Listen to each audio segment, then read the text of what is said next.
অনেকেই বলতো যে ভোট হচ্ছে একটা অনেক বড় মুনাফিক একটা জিনিস, বাট এখন আমার কাছে যেটা মনে হচ্ছে আলহামদুলিল্লাহ ভোট হচ্ছে অনেক পবিত্র একটা জিনিস। আলহামদুলিল্লাহ আমার সংসদেই থাক, আমার ঘরের সংসদেই থাক। এখন ওই সংসদে যাওয়ার মতো যোগ্যতা আমার নাই। তো প্রশংসনীয় একটি মেয়ে, ওকে সবসময় আমার প্রশংসা করি, কারণ ওর যোগ্যতাই প্রশংসা পাওয়ার জন্য।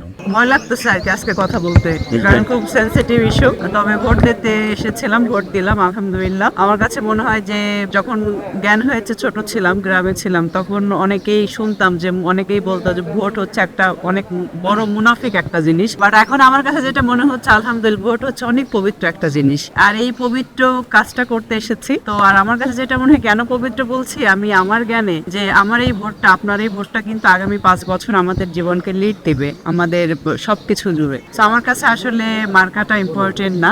আমার কাছে মনে হয়েছে যে হচ্ছে দেশের যোগ্য লিডার হবেন, যিনি আসলে মানুষের কথা শুনবেন, আমার আশেপাশে, আপনার আশেপাশে যিনি গিয়ে সবসময় দাঁড়াবেন, তাকে আসলে বেছে নেওয়াটা উচিত বলে আমি মনে করি। না, এরকম কোনো ইচ্ছা আমার দেখার নেই। আলহামদুলিল্লাহ আমার সংসদেই থাক, আমার ঘরের সংসদেই থাক।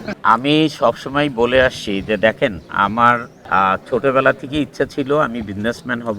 পরে যে ইচ্ছে হলো 2008 থেকে যে অ্যাক্টর হব, সেটা আমরা করছি।